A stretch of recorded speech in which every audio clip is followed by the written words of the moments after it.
Startup क्या होता है? स्टार्टअप कंपनीज़ क्या होती हैं? स्टार्टअप कंपनीज़ काम कैसे करती हैं? और कोई भी आइडिया या फिर बिज़नेस उसको स्टार्टअप कब कहा जाता है?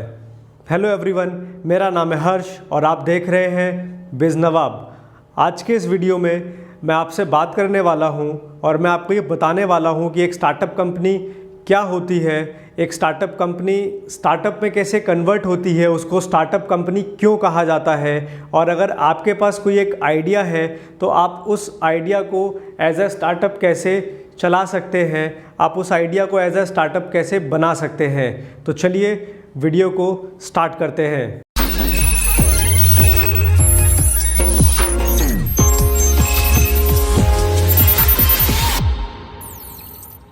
सबसे पहले हमको यहाँ पे ये समझना होगा और जानना होगा कि एक स्टार्टअप और ट्रेडिशनल बिजनेस में डिफरेंस होता है।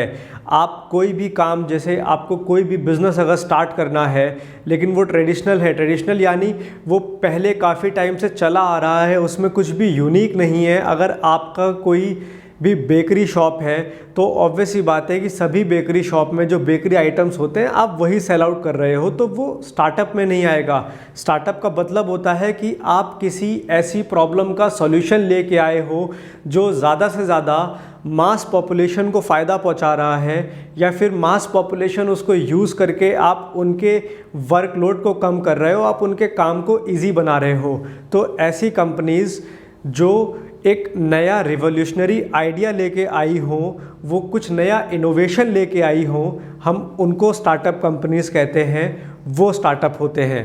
अब यहाँ पे हम एग्जाम्पल के तौर पे ये देख सकते हैं कि टैक्सी लोग पहले भी यूज़ करते थे, पब्लिक कन्वेंस लोग पहले भी यूज़ करते थे, लेकिन आपको टैक्सी लेने के लिए अपने घर से एक पर्टिकुलर एरिया तक जाना पड़ता था जहाँ पे सभी टैक्सी वालों का स्टैंड होगा, वहाँ पे आपको टैक्सी आपको हायर करके फिर आप अपने डेस्टिनेशन तक जाते थे। लेकिन मार्केट में ओला और ऊबर जैसी कंपनीज एक इनोवेटिव आइडिया लेके आई, उन्होंने एक मोबाइल एप्लीकेशन बिल्ड किया। अब कोई भी यूज़र उस एप्लीकेशन की मदद से अपने घर में बैठे बैठे अपनी टैक्सी को बुक कर सकता है। वो टैक्सी उसके पर्टिकुलर घर तक आके उनको रिसीव करके उनके डेस्टिनेशन तक पहुंचाएगी। तो देखिए, ये एक इनोवेशन था। अब आपको दूर तक टैक्सी को ढूंढने के लिए चल के नहीं जाना, आपको पता है कि आपकी लोकेशन के आसपास टैक्सी की अवेलेबिलिटी है, आपका टाइम बचा, आपकी मेहनत बची, ठीक, और आपको ज़्यादा बार्गेनिंग करने की ज़रूरत नहीं है अलग अलग टैक्सी वालों से, क्योंकि सबके रेट वहाँ पे पर्टिकुलर डिस्टेंस के हिसाब से बिल्कुल फिक्स्ड है। तो आपको जो प्राइस सेगमेंट आपको अच्छा लगा, आपने वहाँ पे उनको हायर किया और आप अपने डेस्टिनेशन तक पहुँच गए।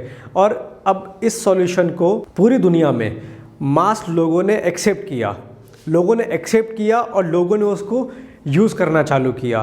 तो ओला, उबर, ये सारे एक स्टार्टअप कंपनीज थी। मेनवाइल ये ग्रो करते रहे। अब इन कंपनीज़ का नेटवर्क बहुत अच्छे लेवल पे है। सेम इसी तरीके से अगर हम बात करें तो आप फ्लिपकार्ट का बात कर सकते हो, आप अमेज़ोन का बात कर सकते हो। बहुत सारी इंडिया में शॉप्स हैं, वर्ल्ड वाइड शॉप्स हैं, जहाँ पे सारे प्रोडक्ट्स की सेलिंग होती है। लेकिन ऑनलाइन प्लेटफॉर्म पे लाके सभी सेलर्स को ऑनलाइन प्लेटफॉर्म पे जोड़ के अपने कंज्यूमर्स को बेहतर प्रोडक्ट्स और टाइम पे डिलीवर करना, इन प्रॉब्लम्स को फ्लिपकार्ट ने, अमेज़ॉन ने, स्नैपडील जैसी कंपनीज़ ने सॉल्व किया। तो ये एक इनोवेटिव आइडिया हो गया।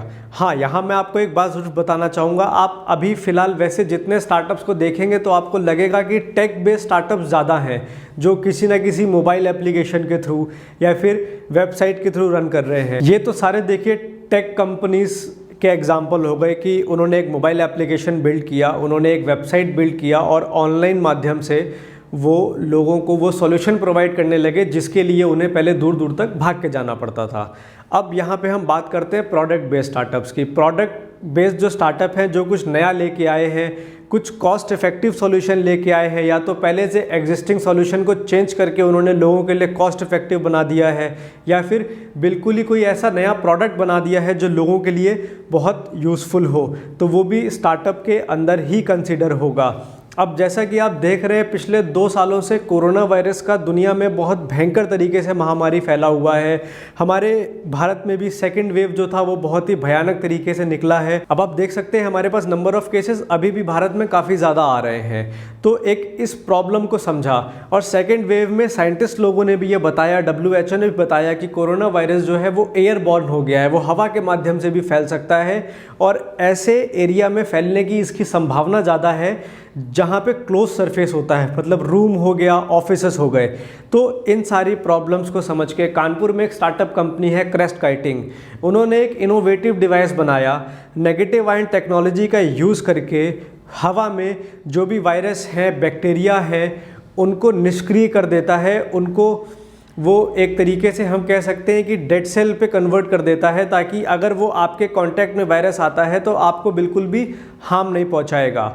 अब पहले भी नेगेटिव आयन टेक्नोलॉजी का यूज़ करके काफ़ी सारी कंपनीज मार्केट में थीं, लेकिन वो सॉल्यूशन कॉस्ट इफेक्टिव नहीं थे। हर आदमी उन डिवाइसेस को नहीं बेयर कर सकता था क्योंकि उनकी कॉस्टिंग बहुत ज़्यादा थी। तो क्रेस्ट काइटिंग कंपनी ने क्या किया, इन्होंने एक इनोवेटिव डिवाइस बनाया, उसका प्राइस भी उन्होंने जहाँ तक वो मिनिमाइज़ उस प्राइस को कर सकते थे किया, और एक सॉल्यूशन सभी लोगों के लिए प्रोवाइड किया कि अगर वो अपने घरों में, अपने ऑफिसेज में उस डिवाइस को यूज़ करते हैं, एक काफ़ी हद तक कोरोना वायरस के संक्रमण से बचाव हो सकता है।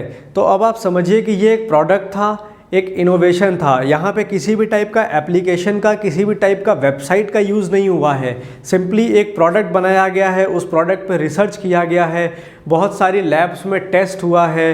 भारत की एक बहुत अच्छी संस्था है आई क्रिएट, उस संस्था ने उसको बैकिंग करा हुआ है और साथ में भारत सरकार ने उस स्टार्टअप में इनिशियल स्टेज का, जिसको हम फंड कहते हैं, वो फंड भी किया हुआ है। तो ऐसे इनोवेटिव प्रोडक्ट्स भी स्टार्टअप की कैटेगरीज में आते हैं। अब हमने जान लिया कि स्टार्टअप क्या होते हैं, अब हम बात करते हैं कि स्टार्टअप की स्टेजेस क्या होती हैं। देखिए, कोई भी स्टार्टअप शुरुआत करने से पहले आपके पास एक प्रॉब्लम और उस प्रॉब्लम का सॉल्यूशन होना चाहिए। लेकिन अब यहाँ पे जो प्रॉब्लम आपको नज़र आई है, ऐसा ज़रूरी तो नहीं वही प्रॉब्लम सारे लोग फेस कर रहे हों। तो आपको उस प्रॉब्लम को और उसके सॉल्यूशन को मार्केट में वैलिडेट भी करना होगा। आपको ये चेक करना होगा कि हाँ एग्जैक्टली बाकी लोगों को भी वो प्रॉब्लम है कि नहीं, और अगर उस प्रॉब्लम का सॉल्यूशन है तो लोग उस सॉल्यूशन को किस तेज़ी से और किस तरीके से अडेप्ट कर रहे हैं या फिर नहीं अडेप्ट कर रहे हैं, आपको ये भी देखना बहुत ज़रूरी है।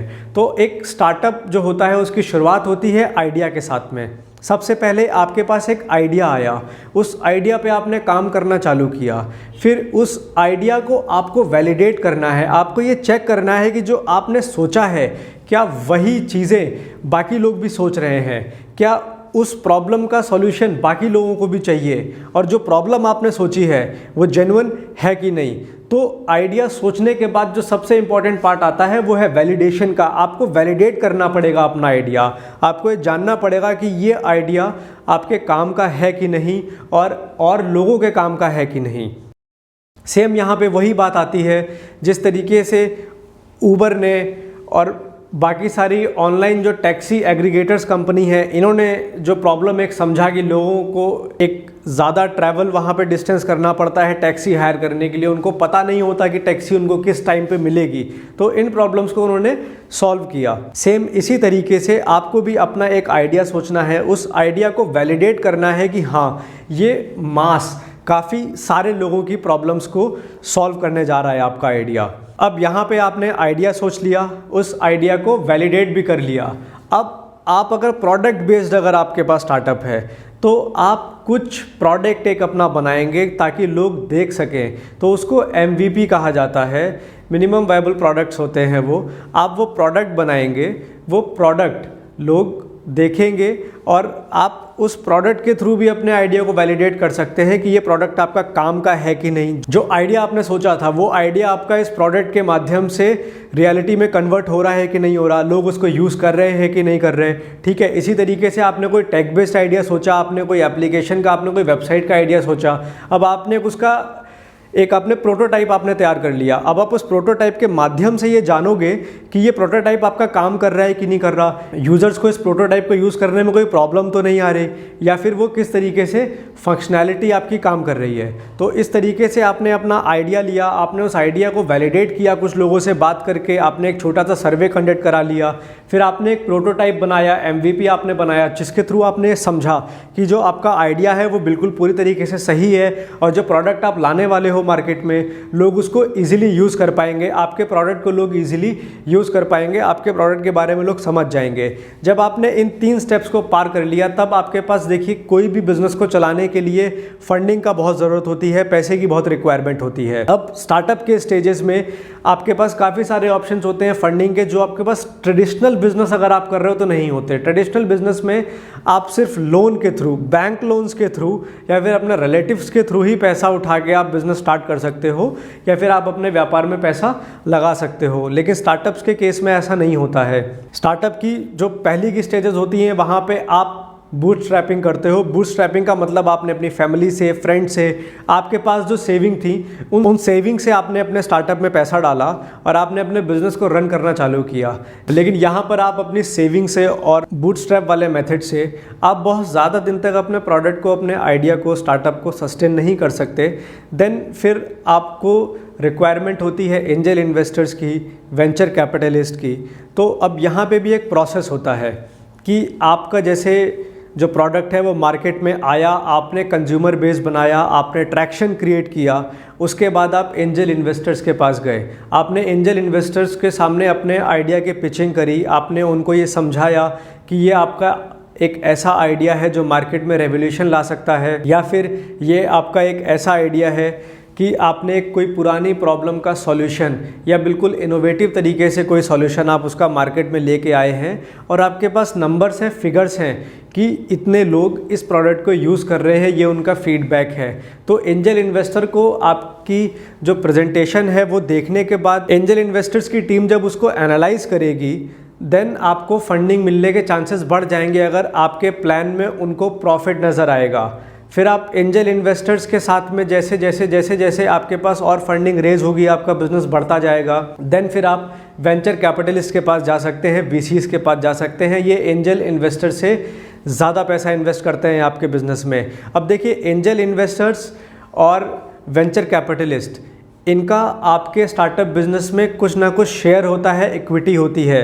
अब आप यहाँ पे ऐसे समझिए, एंजल इन्वेस्टर्स और वेंचर कैपिटलिस्ट ये आपके बिज़नेस में बराबरी की भागीदारी निभाते हैं। आपके बिज़नेस की, आपके स्टार्टअप की, इनके पास भी इक्विटी होती है, फंड्स होते हैं, शेयर्स होते हैं।